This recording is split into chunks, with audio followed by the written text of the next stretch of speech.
Olá, o TV em Revista começa com o assunto do momento, imunização. A Agência Nacional de Vigilância Sanitária, a Anvisa, autorizou a realização de testes clínicos no Brasil para uma nova vacina de combate à Covid-19 do laboratório Sanofi Pasteur, com sede na França e também nos Estados Unidos. Os testes da vacina devem contar com a participação de 150 voluntários brasileiros nos estados da Bahia, Minas Gerais, Mato Grosso do Sul e Rio de Janeiro.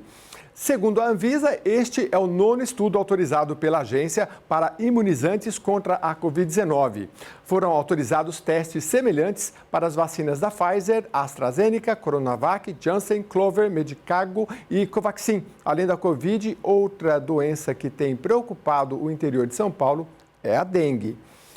Esse é o caso da cidade de Tatuí. Por isso, autoridades locais recorreram à Assembleia Legislativa. A deputada professora Bebel, do Partido dos Trabalhadores, promoveu uma audiência pública para debater o surto da doença no interior do estado. A deputada professora Bebel abriu o evento destacando a preocupação de que a incidência de casos de dengue na cidade de Tatuí pode não ser ocorrência isolada. É um índice alto, né, de acometidos, porque de pessoas que têm aí a dengue em Tatuí, né? E seria interessante começar a buscar respostas a partir de uma cidade, né? Porque aí você começa também, talvez, não só a resposta no que diz respeito ao tratamento, enfim, mas como a prevenção propriamente dita, né? Chamar atenção.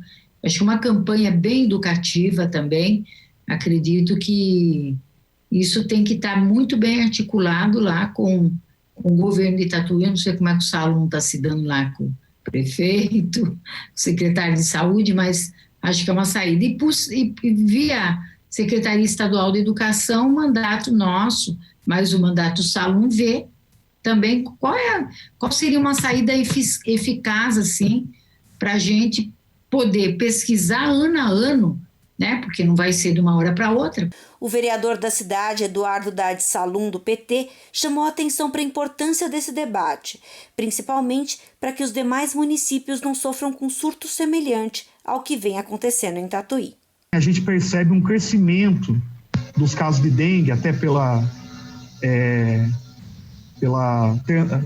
pelo trânsito de pessoas, né, entre as cidades da região, um crescimento relevante dos casos de dengue também nas cidades vizinhas, muito no rebote do surto de dengue que aconteceu em 2021 aqui em Tatuí.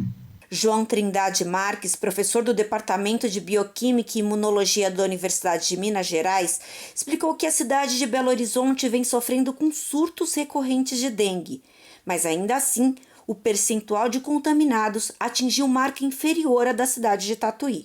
Belo Horizonte, que você citou aí, realmente tem um problema endêmico de dengue, com grandes surtos em intervalos regulares, né? Inclusive o último em 2019, que Belo Horizonte teve 2016 150 mil casos, 2019 quase 150 mil casos de notificações, 110 mil casos confirmados, numa cidade de 2,7 milhões de habitantes.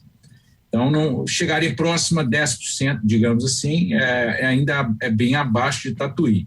O professor doutor Jaime Augusto de Souza Neto, professor de bioprocessos da Faculdade de Ciências Agronômicas da Unesp, destacou que nem sempre o aumento de mosquitos pela cidade está relacionado ao aumento de casos de dengue. Tem alguma coisa que vocês falaram abaixo sobre variantes, né? Na verdade, são novos sorotipos do vírus, né?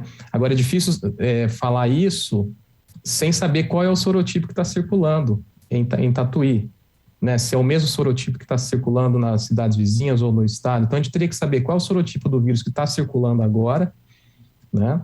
Para acompanhar para o próximo ano. As pessoas infectadas pela dengue normalmente apresentam febre acima de 39 graus de início repentino. Esse sintoma costuma persistir de 2 a 7 dias, acompanhados de dor de cabeça, dores no corpo e articulações, prostração, fraqueza, dor atrás dos olhos e erupções cutâneas. Um ato solene na Casa promoveu o debate dos impactos de um reajuste fiscal aprovado em 2020 na Alesp pelos parlamentares paulistas. Ato solene debate os impactos do reajuste fiscal aprovado pela Assembleia Legislativa de São Paulo. Em outubro de 2020, a Lei 17.293, de autoria do governo paulista, entrou em vigor com o objetivo de equilibrar as contas públicas do Estado. Entre as medidas previstas na legislação está a extinção do Instituto Florestal e a unificação dos institutos de Botânica e Geológico. O evento virtual sobre o tema foi organizado pelas integrantes da mandata ativista do PSOL, Cláudia Visoni e Paula Aparecida. A gente está aqui hoje, para debater a Lei 17.193, que foi aprovada em 15 de outubro de 2020 e que é um pacotão de alterações aí no Estado que inclui extinção de diversos órgãos públicos, como já foi citado pelos colegas. Hoje, principalmente, a gente vai falar como é que fica a pesquisa científica no Estado, uma vez que o Instituto Florestal foi extinto e o Instituto de Botânica e o Geológico foram unificados. A gente está, nós, humanidade inteira, está sentindo na pele, hoje em dia, a importância da ciência. E a gente está vivendo um momento em que a produção de ciência no estado de São Paulo está ameaçada. Vale lembrar que toda a discussão que o Bolsonaro faz anti-ciência, impedindo, inclusive, o censo no Brasil, impedindo que a gente consiga ter uma visão dos pesquisadores do Brasil, o que está acontecendo com esse país, ela também se expressa no estado de São Paulo e na política do Dória de tirar todo tipo de recurso das ciências. Vale lembrar que durante a pandemia, os pesquisadores das universidades públicas tiveram que fazer ato na porta da Alesp, no meio de uma pandemia em que o governo corta 800 milhões da saúde, exige que os pesquisadores saiam de suas casas para garantir esse mínimo de estrutura, E aí a gente tem que lembrar quem se interessa pelo Brasil nessa necessidade da gente desenvolver tecnologia, e tecnologia que esteja ligada à preservação da nossa maior, não digo riqueza, porque a gente está falando de coisa, nem de objetificação da natureza, mas da nossa vida, do nosso espaço, da nossa terra, da nossa realidade, Parlamentares da Alesp participaram do ato virtual e se posicionaram sobre a fusão dos institutos de pesquisa. E agora os institutos de pesquisa estão sendo duramente penalizados, porque eles foram praticamente reunidos no único instituto, na Secretaria de Infraestrutura e Meio Ambiente. Inclusive, foi publicado recentemente um decreto onde, na verdade, haverá a diluição do trabalho, a pulverização do trabalho da pesquisa dessas áreas que eu citei aqui no estado de São Paulo. Porque, ao contrário de investir na ciência, mantendo e fortalecendo os institutos, ele propôs extinção, propôs unificar instituto, assim, me parece que aí não há nenhuma preocupação. E no momento delicado, no momento em que a pesquisa passa a ter um papel e uma importância muito grande, não só para o Brasil, mas para o mundo. A gente tem acompanhado a história das vacinas pelo Instituto Butantan, e assim, a gente está muito preocupado, porque o discurso é uma coisa, a prática é outra, totalmente diferente. Carlos Bocuí, presidente do Instituto Brasileiro de Proteção Ambiental, ressaltou a importância das instituições de pesquisa do Estado de São Paulo para o desenvolvimento de políticas em prol do meio ambiente. Uma questão que não se nega é a contribuição do Instituto Florestal, do Biológico e Geológico para a construção da política ambiental do Estado de São Paulo. Não só da política ambiental, mas também de todo o conhecimento que foi gerado e que acabou se configurando nas políticas ambientais e até em normatização que nós temos hoje. E por que não dizer que essa atuação foi importante para a construção da política nacional do meio ambiente e dos avanços que nós tivemos, por exemplo, numa Constituição cidadã influenciada pela Política Nacional do Meio Ambiente, que, por sua vez, foi influenciada pela política ambiental do Estado de São Paulo. Né? Então, me incomoda muito ver que o meu estado, no Brasil, sofre dessa insuficiência conceitual, sofre desse atraso, na medida em que ele retira a capacidade das instituições e remete uma promessa futura para as universidades que poderão, no futuro, contribuir para a pesquisa científica. Para João Paulo Feijão, presidente da Associação dos Pesquisadores Científicos do Estado de São Paulo, a falta de servidores nos institutos é outra demanda que precisa ser solucionada. Nos últimos anos, o Estado tem investido cada vez menos nesse segmento de pesquisa, em especial referente ao seu recurso humano, o que afeta a produtividade dessas instituições. Não se tem reposição de pessoal há muito tempo e a defasagem salarial está presente, evidenciada inclusive por salários diferentes para integrantes de mesmas funções e carreira. Hoje, áreas vitais, inquestionavelmente importantes para suprir de tecnologia, conhecimentos e inovação a demanda da sociedade, estão reduzidas e mesmo cessaram atividades pela falta de pessoal. Outras deveriam ser objeto de atenção da pesquisa, por representarem novos campos ou recursos tecnológicos, não são agregadas. Perde-se conhecimento não codificado e o conhecimento acumulado. Para se ter uma ideia do que falamos nesse instante, nos últimos 5 anos, o quadro de pesquisadores científicos no Estado que atuam nos institutos públicos teve redução de pelo menos 25%. Os últimos concursos ocorreram em 2003, e o quadro de apoio à pesquisa tem 85% dos cargos vagos. No dia 16 de junho, o governo do estado de São Paulo publicou o decreto que criou o Instituto de Pesquisas Ambientais, unidade administrativa responsável agora pelas atividades dos institutos Geológico e de Botânica. Segundo a definição do Conselho Nacional de Segurança Alimentar e Nutricional, a segurança alimentar diz respeito ao direito de todos ao acesso regular e permanente a alimentos de qualidade em quantidade suficiente, sem comprometer o acesso a outras necessidades essenciais, tendo como base práticas alimentares que promovem a saúde, que respeitam a diversidade cultural e que sejam ambiental, cultural, econômica e socialmente sustentáveis. Com base neste conceito, a Secretaria de Agricultura e Abastecimento do Estado de São Paulo destacou a importância da formulação de políticas públicas de segurança alimentar em atendimento à população mais vulnerável durante a reunião de número 56 do Conselho Estadual de Segurança Alimentar e Sustentável. O Jornal da Rede Alesp recebeu a secretária executiva do Conselho Estadual de Segurança Alimentar e Nutricional Sustentável, o CONSEA, Vanúzia Teixeira. Vamos conferir. É muito importante esse momento que estamos vivendo falar de segurança alimentar, né? Falar de fome, né? E o CONSEA, que é o Conselho Estadual de Segurança Alimentar, ele vem nessa perspectiva, né, de ajudar o governo do estado de São Paulo a elaborar a política pública de segurança alimentar. E foi dado um grande passo, né, nessa reunião que você citou há poucos instantes aqui. Agora, Vanúzia, vamos começar explicando, né, de uma forma até esclarecedora para o nosso telespectador, qual que é a função do CONSEA? Guga, a função do CONSEA especificamente é assessorar a gestão pública, né, dentro das suas atribuições aí, buscar políticas públicas de segurança alimentar, políticas que visam atender a população mais carente, né, a população mais vulnerável, sobretudo na questão da fome. É uma política integrada.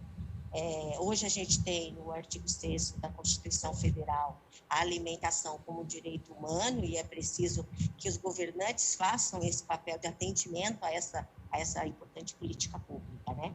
Então, o CONSEA, ele nas suas esferas, né? A gente está falando aqui do CONSEA estadual, mas também tem os CONSEAs municipais e cada um tem que atuar nas frentes aí para atender as famílias vulneráveis em relação ao combate à fome, né?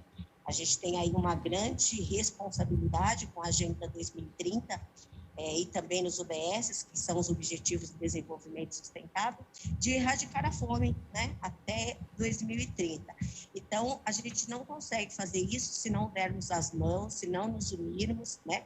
A pandemia, ela mostrou isso, ela trouxe a fome como uma grave situação social no Brasil, que a gente precisa combater. E esse combate depende de cada um de nós, né? Principalmente aí dos gestores públicos, nível estadual, nível municipal e também nível federal, é claro. Agora, outra coisa que é importante, né, a gente explicar para o nosso telespectador, quais são as principais políticas e programas de segurança alimentar e nutricional no estado de São Paulo? Você pode citar para nós alguns? Claro, a gente tem diversos programas importantes aqui no governo do estado de São Paulo, como o restaurante Bom Prato, né, que serve café da manhã a 50 centavos, almoço a R$1, fez muita diferença essa política pública nesse momento de pandemia. Também a gente tem as feiras de agricultura familiar, beneficiando os nossos agricultores aí em arranjos produtivos, abrindo mercado de acesso de compra e proporcionando, né, a adesão a alimentos seguros. Esse também é um papel da segurança alimentar. E, além desses equipamentos, a gente tem os bancos de alimentos, né? O estado de São Paulo, ele conta com quase 46 bancos de alimentos administrados por municípios, né? Que é a gestão pública e também por gestão privada, né? E os bancos de alimentos, eles vêm na perspectiva de combater o desperdício de alimentos. E todas essas políticas, elas conversam, né?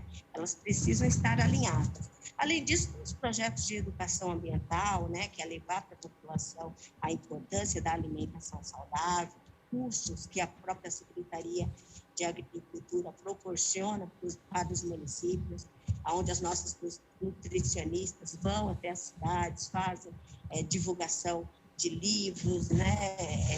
Como promover uma alimentação saudável. E claro, o grande desafio do Conselho e da Política de Segurança Alimentar é atender o Programa Nacional de Educação, de Alimentação Escolar, no que tange aos 30% da agricultura familiar, né? Esse é um grande desafio. Hoje o estado de São Paulo, assim como outros estados, né, acaba tendo muita dificuldade de atender esses 30% da agricultura familiar, da compra de insumos para a merenda escolar dos nossos produtores rurais aí, advindos da agricultura familiar. E esse programa é uma questão de política pública que a gente precisa colocar como prioridade, né? O que é o PNAE, que é o Programa Nacional de Alimentação Escolar? Ele define a questão da merenda nas escolas, tanto municipais como estaduais, e uma lei federal de 2009 obriga os municípios a comprar 30% da agricultura familiar.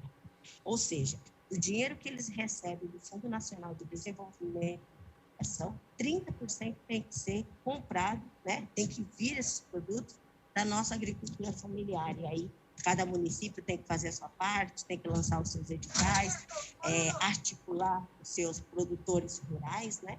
E fazer que essa política aconteça dentro do município, que esse recurso fique no município e na região. Esse é o grande desafio que nós temos. E aí, só para falar um pouco da questão da secretaria, está sob nova direção, né? O deputado licenciado Itamar Borges assumiu agora em junho a secretaria, está trazendo toda essa experiência, né, que ele trouxe aí da casa da Alesp. Ele é deputado licenciado, deputado estadual licenciado, e trouxe essa preocupação de fazer uma gestão participativa, mas uma gestão efetiva e de atendimento às famílias mais vulneráveis, o nosso agricultor familiar, aquele nosso agricultor que também não tem documentos específicos para acessar compras públicas. Então, a gente tem um nicho muito grande para atender no estado de São Paulo, e a gente precisa cada vez mais que pessoas interessadas, né, no desenvolvimento dessa política pública se engajem. E o deputado estadual chegou agora, licenciado, assumindo o cargo de secretário da Agricultura, com essa visão. essa importante visão do desenvolvimento dessa política pública. Agora, outra coisa que é importante a gente abordar, né? O Brasil levou 10 anos aí para sair do mapa da fome. Atualmente, por conta da pandemia, cerca de 19 milhões de brasileiros vivem em situação de fome no país. Eu gostaria que você fizesse uma análise da situação do estado de São Paulo. Como é que nós estamos nessa situação? Então, Guga, essa situação da fome, claro, né, não é uma situação nova. O Brasil já passa pela questão da fome há anos, né? Há muitos anos a gente vem aí batalhando, trabalhando políticas eficazes para a gente conseguir bater isso. A pandemia, ela veio, na verdade, mostrar essa ferida, né? Ela veio fortalecer o quanto nós precisamos lutar contra a fome, né? E a questão da pandemia, dos 19 milhões de pessoas que a gente está na fome, existe um mapa da insegurança alimentar. Existe o mapa da insegurança alimentar. O mapa da insegurança alimentar, ele traz os municípios que aparecem em alta e média vulnerabilidade social. E no estado de São Paulo, nesse mapa, consta 211 cidades. Qual é o trabalho que o estado de São Paulo está fazendo, até junto com o Ministério da Cidadania, para amenizar essa situação desses municípios que estão? Nós temos o Kit Cesta Verde, que é um projeto novo, né? É o programa de aquisição de alimentos. Tem o governo federal, tem esse programa, e São Paulo, ano passado, aderiu a esse programa do PAA. E o PAA, ele distribui cestas básicas. Eu quero pedir desculpa para vocês que eu estou no transporte público, paramos aqui no aeroporto de Guarulhos e o pessoal está vendendo as coisas aqui. Então, esse barulho de fundo é isso. Eu quero pedir, já fazer um adendo aí, Guga, pedir desculpas. Mas a gente tem o Kit Cesta Verde, e o Kit Cesta Verde, ele atende famílias vulneráveis, né? As famílias que precisam se alimentar. O governo do estado de São Paulo começou o ano passado um programa onde ele distribui cestas verdes, né? A gente está atendendo uma média de 75 mil famílias, né, com esses produtos oriundos da agricultura familiar. É um jeito, Guga, de colaborar, né, de contribuir. Claro que nessa pandemia a sociedade civil se mostrou muito parceira da gestão pública, fazendo aí doações, atendendo famílias, fazendo papel, né, de solidariedade. E foi muito importante essa contribuição. Claro que a nossa grande preocupação, Guga, é voltar para o mapa da fome, né? Uma situação que já está muito assustadora, né? Alguns falam que nós já voltamos para o mapa da fome, outros falam que estamos ali na linha, né, do mapa da fome. Mas a gente precisa aí não desanimar, não desistir, né? E cada vez mais mostrar o quanto podemos fazer juntos, né? Nesse contexto aí da erradicação da fome. E tentar amenizar, né, Guga? São 19 milhões de pessoas, a gente está falando de um estado que tem quase 46 milhões de habitantes. Aí aqui na capital de São Paulo, 12 milhões de habitantes. Então, é muita gente.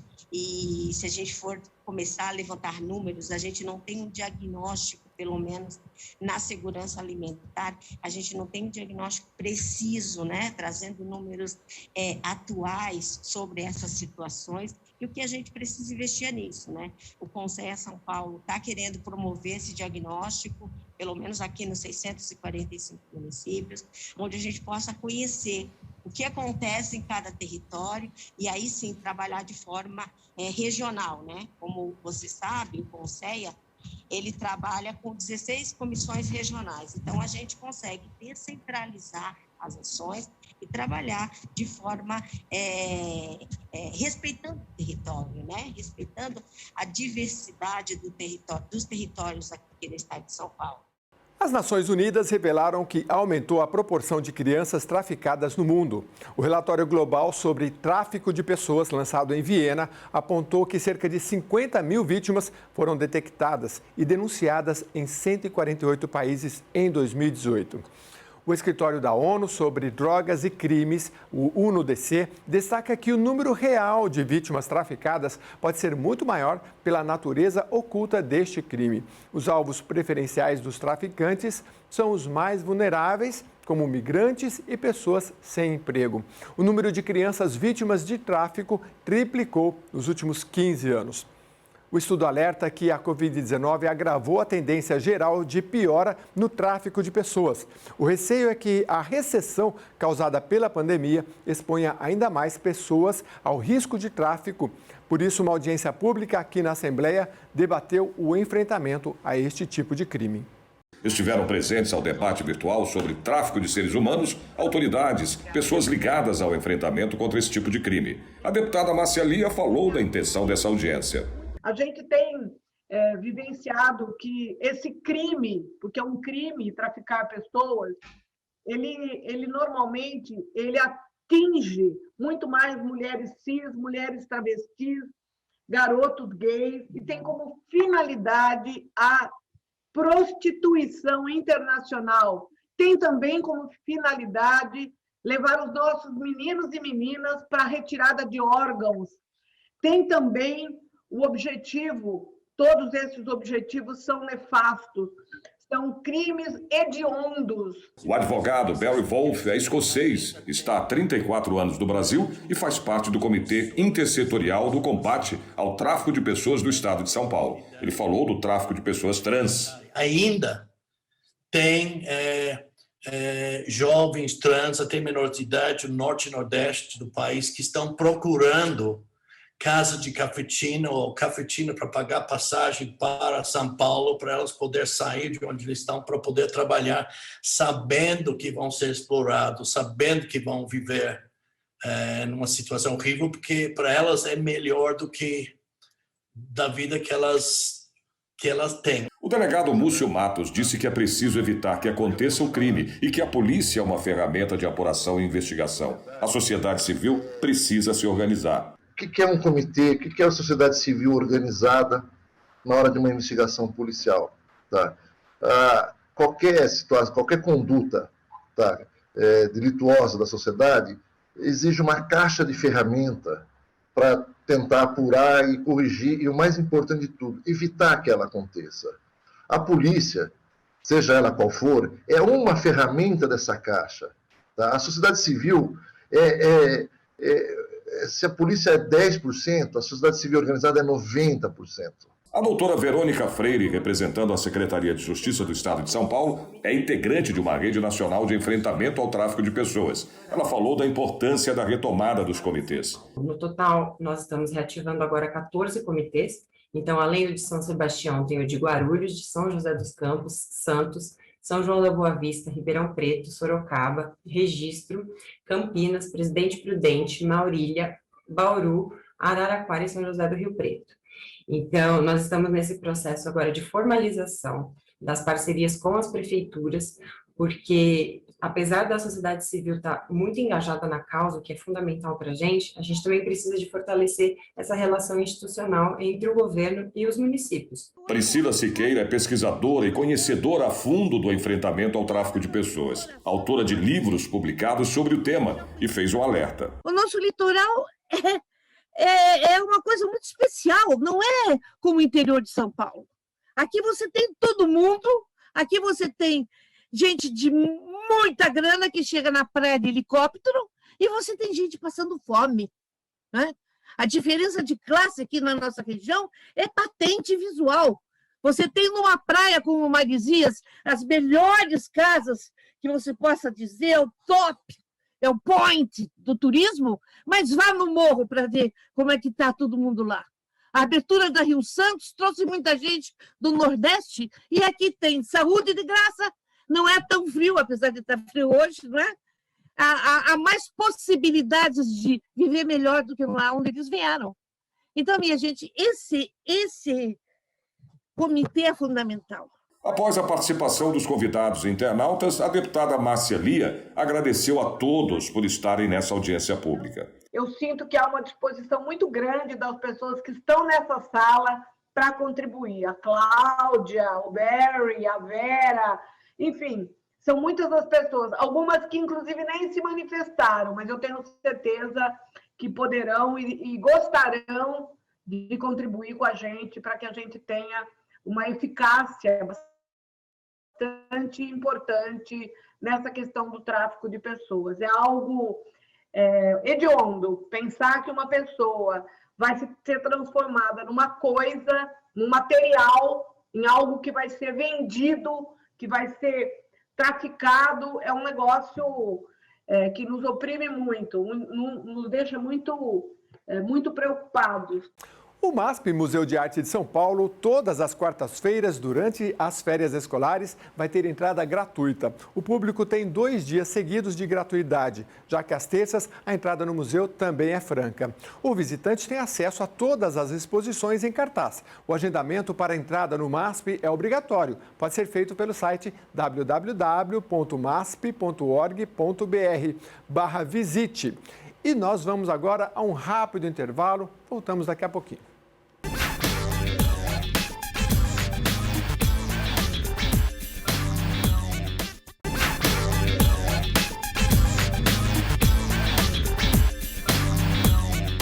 A capital paulista, pela primeira vez, tem mais residências verticais, ou seja, prédios, do que residências horizontais. É o que mostra um estudo divulgado pelo Centro de Estudos da Metrópole, o CEM, Centro de Pesquisa, Inovação e Difusão, CEPID, da Fundação de Amparo à Pesquisa do Estado de São Paulo.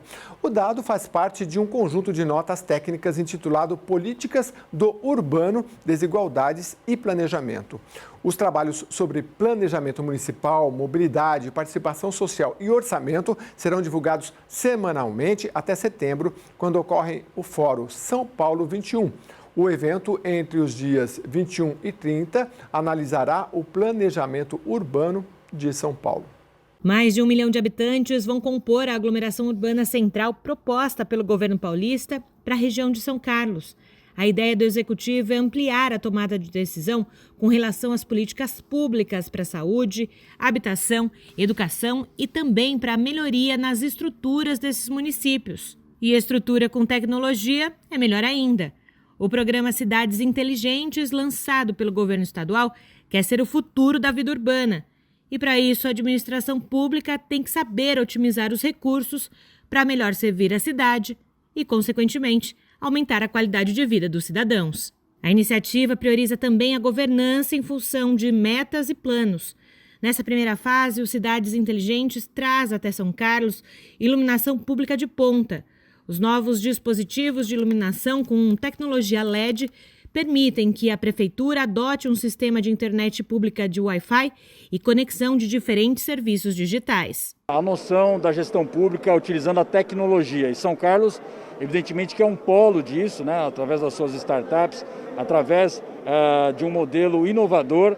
Nós aqui colocamos a diretoria de cidades inteligentes no município de São Carlos para que possa desenvolver isso.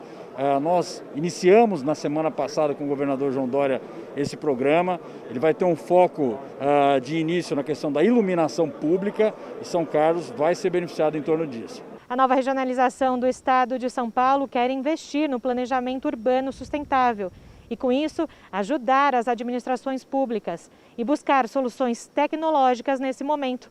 É muito importante para todos os municípios. É um privilégio para nós, são carlenses, abrigarmos essa coordenadoria de cidades inteligentes aqui na nossa cidade, uma cidade que se envolve sempre com tecnologia, inovação, e o que nós precisamos é levar coisas novas e boas para solucionar os problemas dos municípios. E é essa a nossa intenção, sob a direção do secretário Marco Vignoli. Nós estamos aqui para ajudar os municípios a desenvolver cada vez mais e sempre lembrando com o benefício final, que é a melhoria da qualidade de vida para a população. O encontro uniu sociedade civil e poder executivo para ampliar a discussão sobre o planejamento econômico a longo prazo para a região e como acelerar o processo de desenvolvimento das pequenas cidades do futuro aglomerado urbano central.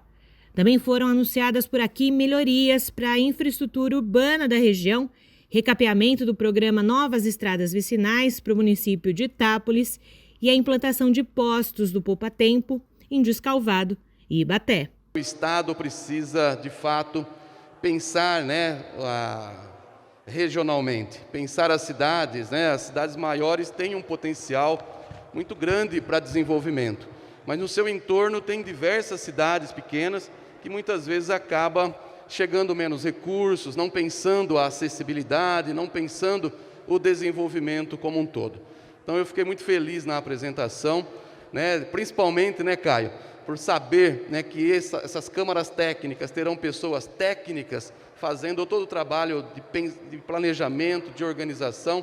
Eu tenho certeza que o Estado de São Paulo ganhará muito com isso, principalmente nas questões estruturantes, meio ambiente, estrutura urbana. Nós temos feito essa audiência pública em todo o estado de São Paulo para, depois de 40 anos, propor uma nova regionalização para o futuro do estado. Esse será transformado num projeto de lei a ser encaminhado para a Assembleia Legislativa no segundo semestre e que vai preparar o estado de São Paulo para o futuro. Isso foi feito na década de 80 pelo governador Franco Montoro e agora no governo João Dória nós estamos atualizando a regionalização de São Paulo. Isso vai proporcionar mais planejamento, mais organização e mais condições de priorizar políticas públicas em cada região do estado de São Paulo. O estudo da Fundação SEAD apontou que a criação do aglomerado urbano central atingirá um produto interno bruto de mais de 38 bilhões de reais. As audiências públicas para a nova regionalização do estado de São Paulo continuam pelo interior paulista nas próximas semanas, com transmissão aqui da Rede Alesp.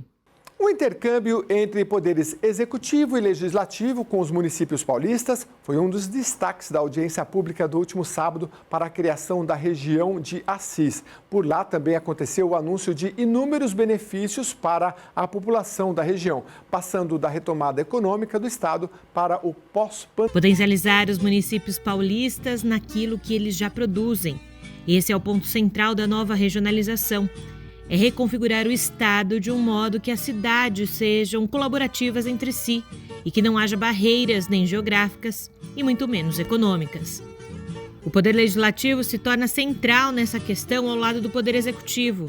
Os parlamentares eleitos conhecem muito bem o interior paulista. A grande parte deles nasceu e cresceu em cidades que estão a muitos quilômetros de distância da capital e conhecem, melhor do que ninguém, as necessidades desses municípios. Deputados amigos da nossa região, deputados amigos de Assis, o deputado Ricardo Madalena, o deputado Reinaldo Augusto e o deputado Mauro Bragato. Incansáveis, batalhadores, abrindo portas nos gabinetes em São Paulo. Impressionante. Nós tiramos o chapéu para esses 3 deputados. Claro, hoje, o deputado Mauro Bragato, mais próximo da nossa administração, é incansável na área da saúde, na área da infraestrutura. Vice-governador, parabéns pela grandiosidade desses deputados, que tiveram coragem, assumiram posições na Assembleia Legislativa. Meus amigos de Assembleia, governador, que têm sido guerreiros fundamentais para que nós pudéssemos fazer as grandes obras que o Estado tem feito. O deputado Madalena, o deputado Bragato, o deputado Reinaldo Augusto, da nossa região, nossos amigos, têm feito um trabalho fantástico aqui e eu queria muito cumprimentá-los e parabenizá-los por tudo que vocês, junto conosco, fazem aqui pelo nosso interior. Nós temos que integrar cada vez mais os municípios entre si. Cada vez mais os municípios fazerem política juntos. Parar com aquela coisa do prefeito ser o dono do pedaço. O prefeito tem que ser parte do processo. A nova regionalização do estado de São Paulo passa obrigatoriamente por aqui, a Assembleia Legislativa do estado de São Paulo. E os deputados e as deputadas aqui do Palácio 9 de Julho têm papel fundamental nesse processo. São eles que vão analisar cada projeto de lei complementar para criar, então, essa nova regionalização por aqui. Essa redefinição das novas regiões é para valorizar os municípios. E a maioria dos deputados que são do interior sabe quanto isso é importante, essa nova definição de micro-regiões e regiões, para valorizar ainda mais os municípios e os munícipes dos municípios. A região de Estado de Assis contará com 12 municípios, entre eles as cidades de Cruzália, Paraguaçu Paulista, Platina e Tarumã. Dar condições de trabalho aos mais de 246 mil habitantes locais é também uma preocupação dos administradores públicos, já pensando no pós-pandemia. Olhando para as pessoas mais necessitadas, desde o desempregado, olhando para as pessoas que precisam trabalhar, olhando para as prefeituras que precisam ser locomotivas nos seus municípios, gerando programas, incentivando renda, trabalho. A única coisa que eu posso dizer, que junto com toda essa mesa e todos que aqui estão, queremos nos unir, não para criticar, mas para encontrar soluções. A reunião de hoje simboliza muito disso. A gente superar o momento que nós passamos de pandemia, portanto, vacina no braço, a gente investir no momento para poder retomar a economia e retomar em cada uma das cidades o desenvolvimento, investimento na veia, mas também olhar o futuro, poder construir o futuro, poder pensar o que vai ser aqui da região de Assis para os próximos 5, 10, 15, 20 anos. E para essa retomada econômica estadual é fundamental, já agora, criar meios para que a população tenha renda.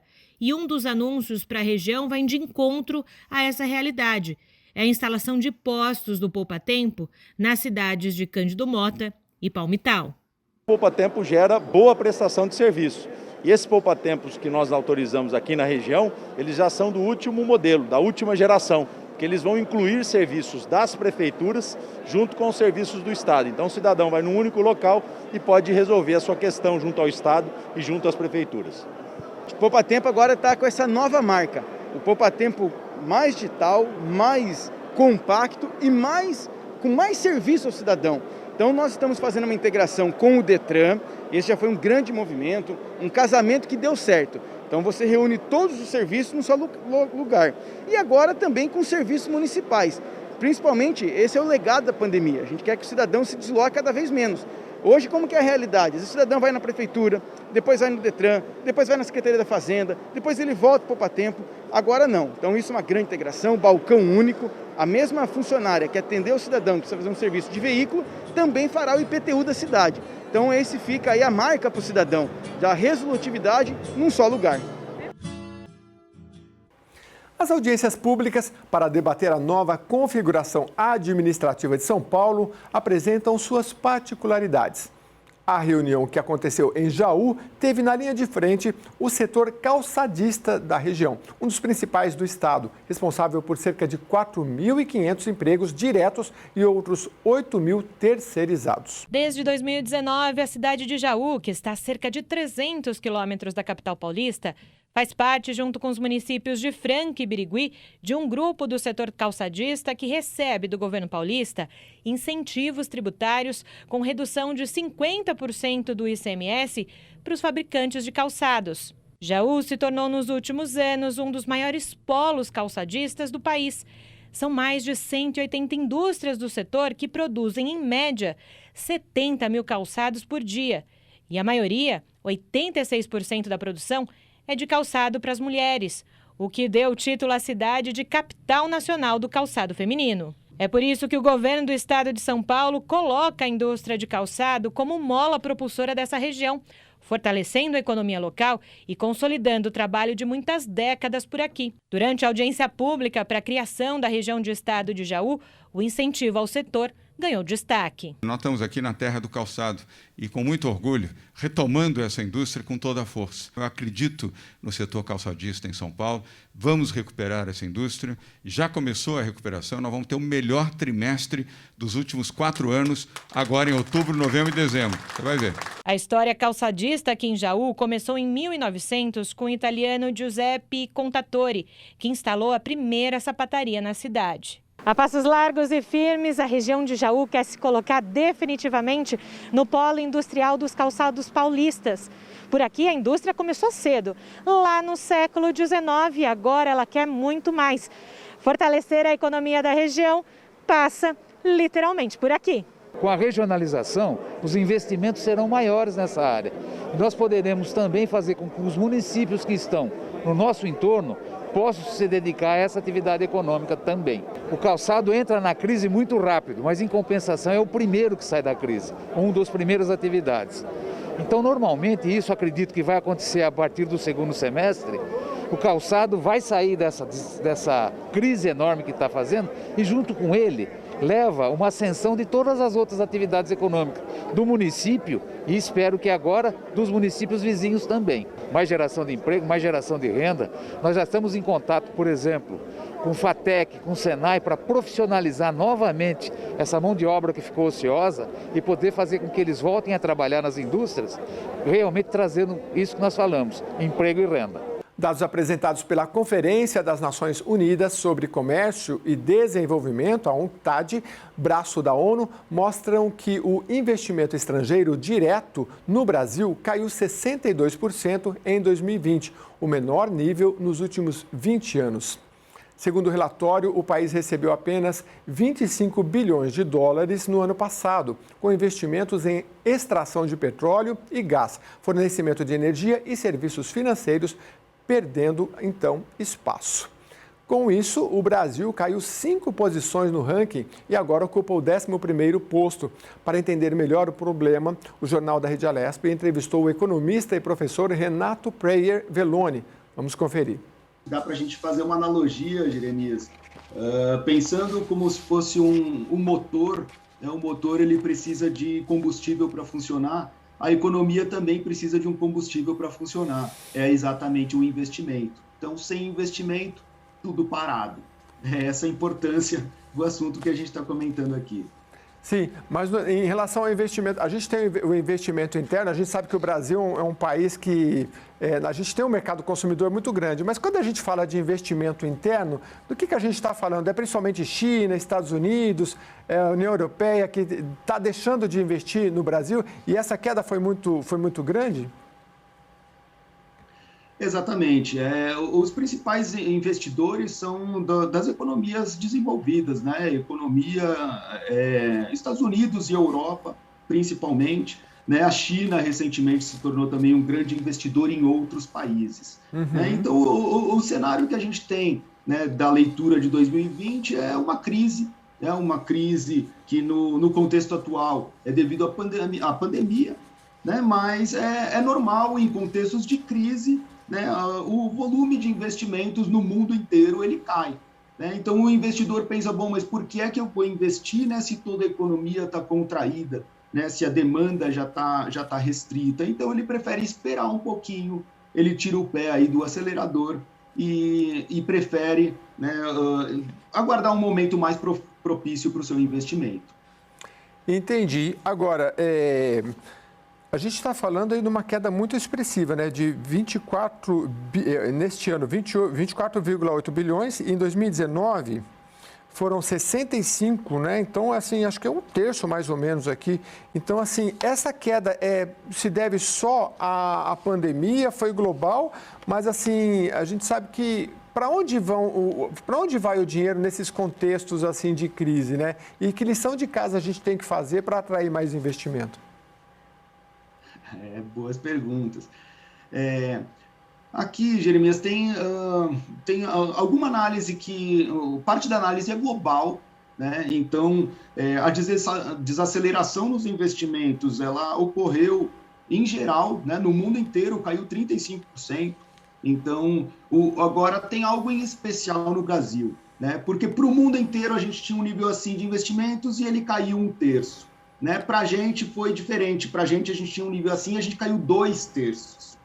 Né? Então, alguma coisa em especial a gente tem aqui. Né? Então, a análise nesse ponto, né, é mais de uma conjuntura, né, da conjuntura aí política que a gente tem, né, social, tem muito a ver com a maneira como a nossa sociedade escolheu lidar com a pandemia. Né? Então, se a crise é gerada por uma pandemia, os investidores ficam aí pensando quais países vão sair dessa crise primeiro, né? Ou vão conseguir lidar melhor com isso ou de maneira antecipada. Como o Brasil ficou aí um pouco patinando nessa história de vacina, não vacina, entrou um pouquinho atrasado, né? Então, os investidores percebem isso e preferem apostar aí em alguns países em que se tinha esperança que saíssem dessa crise de maneira mais rápida. Agora, politicamente, como é que você vê o cenário? A gente tem aí uma CPI da pandemia e acaba travando, por exemplo, reformas importantes, que estão sempre na pauta, mas daqui a pouco vem eleições e a gente sabe que isso vai se arrastando. Então, a gente tem a reforma tributária, reforma administrativa, reforma política, né? Teve a reforma trabalhista, avançou um pouco, mas como é que você vê esse cenário? Como é que o investidor externo vê esse cenário político para o Brasil em relação a essas reformas e o ritmo de andamento delas? Assim, Jeremias, a percepção do investidor ela é ruim nesse ponto, tá? Não é das mais esperançosas, exatamente porque a gente tem um governo aí enfraquecido, né, para esse ano, e para o ano que vem é um ano já de calendário eleitoral, então o investidor não espera grandes reformas, tá? Agora, nesse ponto, eu diria até que, assim, o investidor já está meio que acostumado com isso, o Brasil é assim, né? Infelizmente, nos últimos, sei lá, pelo menos na última década tem sido assim, essa confusão política, e é por isso que o nosso patamar de investimento estrangeiro, ele já é um patamar relativamente baixo, né, ao longo de vários anos.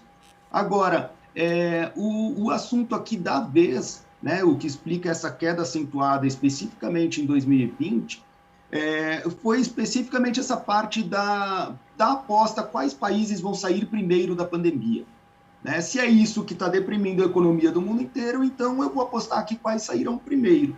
Né? Então, esse foi o assunto da vez. Agora, esse cenário político todo da CPI, as reformas e apostas de que elas não avançarão muito, é um cenário também triste que a gente tem aqui, poderia alavancar, sim, se a gente conseguisse superar esse tema, a gente teria aí um patamar de investimento externo muito superior ao que a gente teve, não só em 2020, mas teve em toda essa última década, por exemplo. Pois é, a questão da vacinação impactando diretamente aí na questão da economia, conforme você traz. Onde que o investidor externo gosta de investir no Brasil, principalmente nesse cenário? A gente tem ouvido falar aí da Selic mais baixa, então assim, agora vamos ter que trilhar para o empreendedorismo, outros caminhos, porque investir no Brasil para obter lucros, porque a Selic, a taxa está bem alta, você podia até explicar para a gente, mudou um pouco esse cenário. Eu queria saber essas duas coisas. Onde é que o investidor externo costuma investir no Brasil e esse cenário, o que está mudando com taxa Selic tão baixa? Não, legal. Vamos falar antes aqui da Selic, porque é um ponto primordial para entender a cabeça do investidor, né? Bom, para o investidor, ele pode pegar o seu dinheiro e simplesmente emprestar para o governo, né? Isso é entendido como algo de baixo risco. Uhum. Ou se ele achar que, bom, esse retorno, né, esse empréstimo vai me render muito pouco, então, se estiver rendendo muito pouco, ele vai querer pegar o dinheiro dele e, né, entrar na economia real, como a gente diz, né? Abrir uma fábrica, abrir mais uma loja, enfim, né, alguma atividade aí empresarial. A Selic no Brasil estava 2% ao ano, então isso estimulava muito, né, os empreendedores a falar, cara, eu vou pegar meu dinheiro e esperar um ano inteiro para ganhar 2%. Talvez seja melhor, né, eu investir aqui na parte produtiva aí da economia. Então esse era um contexto que está mudando agora, né? Recentemente aí o Banco Central tem elevado as taxas de juros, a gente já está agora num patamar de 4%, é esperado que chegue a 6% ao final do ano. Ainda assim, tá elevando essa Selic, mas ainda assim 6% é um nível considerado muito baixo para um investidor. O investidor ele vai continuar preferindo abrir uma fábrica, uma indústria, ou praticar comércio, abrir uma loja, né, para almejar aí um retorno bem superior a isso. Tá? Então, esse é o contexto de Selic. O ambiente continua bom para investir na economia real. Agora, você comentou do investidor externo, né? O que será que ele poderia encontrar de vantajoso aqui, né? O que lhe atrairia para investir no Brasil? Apesar de toda essa confusão política aí que a gente está acostumado, tem um mercado consumidor muito relevante, muito relevante. Então, a gente tem, né, as empresas, principalmente as multinacionais, pegar aí, sei lá, Unilever, empresas de fertilizante, Coca-Cola, todas as multinacionais, chinesas, europeias, americanas, né, elas se interessam por esse mercado consumidor. Então, para eles é interessante de quando em quando vir aqui abrir, o grupo Casino, abrir um supermercado a mais, a Unilever lançar um novo produto aqui, aquela fábrica de fertilizantes estrangeira abrir mais uma unidade fabril. Então, são esses os investimentos, né, que o estrangeiro aí fica de olho no Brasil, tem um mercado consumidor que não é desprezível, então ele quer atuar. Muito bom. A gente tem dois aspectos, olhar pelo aspecto de quem quer investir e olhando pelo aspecto do Brasil, que bons investimentos, que investimentos são bons para o Brasil. Existe alguma questão de valor agregado? Porque assim, a gente toda hora ouve falar assim, vai fabricar iPhone no Brasil, né? Isso eu ouvi umas 3, 4 anos atrás, né? Daqui a pouco, não, a fábrica não vem mais para cá, né? Por quê? Porque é difícil, tributo, um monte de problema. A gente tem a China, né, que eu não sei, às vezes fabricar, até os Estados Unidos preferem fabricar muitas coisas na China, né? No último governo americano isso alterou um pouquinho, mas enfim, né? Que tipo de bom investimento a gente pode atrair? A gente tem aqui um agronegócio forte, né? Mas você acha que ainda falta investimentos? Dá para se falar em valor agregado, investimentos também? Investimento de boa qualidade que a gente pode, enfim, ao mesmo tempo acelerar nossa educação, acelerar nossos processos. A gente teve um caso, por exemplo, de um grande porto no Brasil, que se dizia que se traria tecnologia para cá. Então, nossos engenheiros aprenderiam e ensinariam também toda uma tecnologia israelense, né? Então, assim, eu tô querendo dizer no sentido da gente agregar valor nesses investimentos. Existe isso ou não? Não, existe, com certeza, Jeremias. Inclusive, esse é um dos principais aspectos, né, que são viabilizados pelo investimento estrangeiro. Porque geralmente o investimento estrangeiro ele vem não só com o recurso financeiro, né? Ele vem também trazendo aquela tecnologia que é de fora para ser aplicada aqui, né? Então, tem toda aquela parte técnica que é aportada, né? O mercado vai contratar gente aqui e mão de obra especializada, geralmente. O investimento estrangeiro aqui direto, ele tem sido bastante representativo, principalmente nos setores de petróleo e gás, né? Então, são setores que exigem uma mão de obra muito qualificada, que tem um entorno aí, né, nessa indústria, né, de impactar a indústria naval, até mesmo a distribuição de combustíveis, né, que então se alastra para um continente inteiro. Se eu produzo mais, eu tenho que distribuir mais. Então, eu estou falando, inclusive, de contratar um funcionário mais naquele posto de gasolina lá no sertão, tá? Então, olha como esses investimentos ali na base, né, se alastram aí por toda uma economia. Agora, sobre o investimento aí em setores com valor aí agregado maior, esse é um ponto que não há perspectiva de mudar tanto assim no curto prazo. Tá? Porque o Brasil ainda não é competitivo, né, nas indústrias aí mais dinâmicas, né, de serviços tecnológicos, por exemplo. Então, a gente não espera aí alguma grande revolução aí no curto prazo nesse sentido, mas certamente esse investimento ele caminha, ele ruma nesse sentido. Tá? Só que aí, a passos lentos, a gente não pode ficar aí tão empolgado e achar que vai ter uma virada aí geral.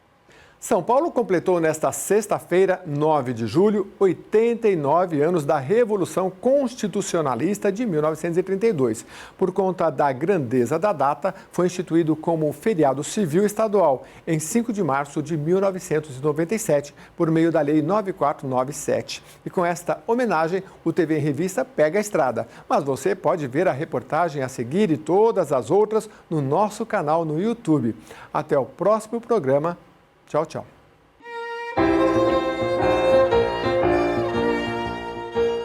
Também conhecido por Dia da Revolução e do Soldado Constitucionalista, essa data é uma homenagem ao movimento contra a ditadura de Getúlio Vargas, realizado em 1932 pelos paulistas. Getúlio Vargas tomou o poder com a Revolução de 1930, apoiado pelos paulistas e outros estados.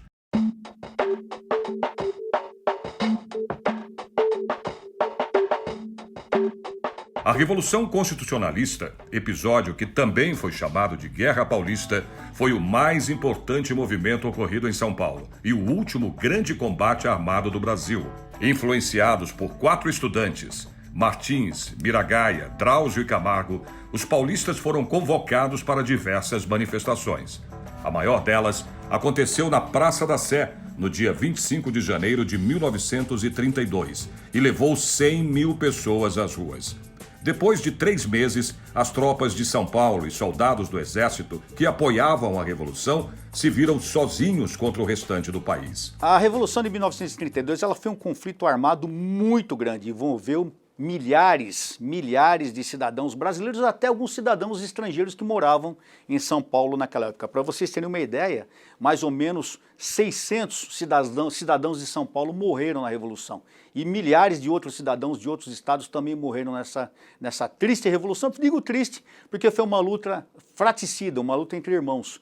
Eu digo que é uma das maiores ações militares do século XX na América Latina. Na América Latina, uma das maiores ações militares que ocorreu foi essa Revolução de 1932. As iniciais dos nomes dos jovens, MMDC, tornaram-se o símbolo da Revolução e batizou o movimento. A nova Constituição, promulgada em 1934, influenciou leis importantes, como a garantia do voto para a mulher, a jornada de trabalho e o 13º salário.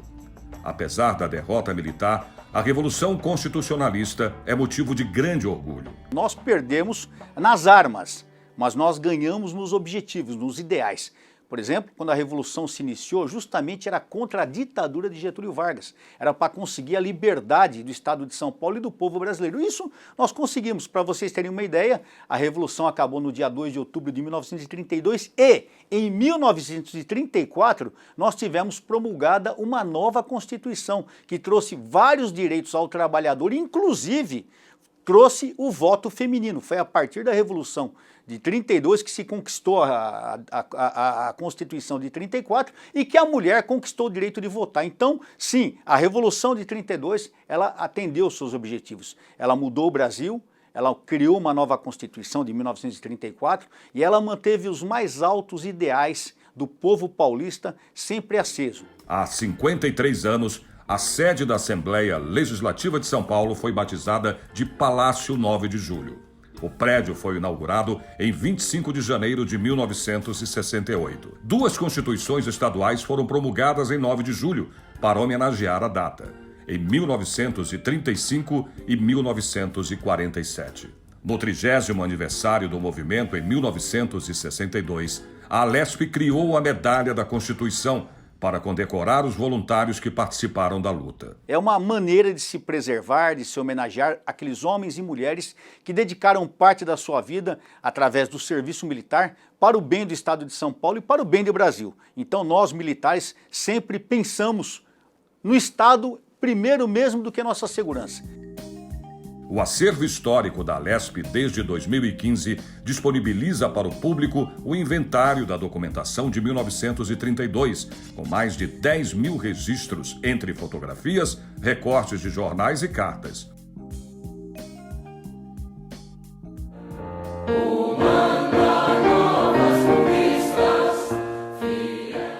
Assim como em 2020, devido à pandemia da Covid-19, não haverá o desfile na Avenida Pedro Álvares Cabral, passando pelo Palácio 9 de Julho e o Obelisco de 32, onde estão os restos mortais de Martins, Miragaia, Drauzio e Camargo. O 9 de julho deve ser lembrado por todos os paulistas como uma data de liberdade, uma data de verdade e uma data de imposição da vontade do cidadão, que é o cidadão de bem que pensa sempre no melhor para o Estado. Marchemos,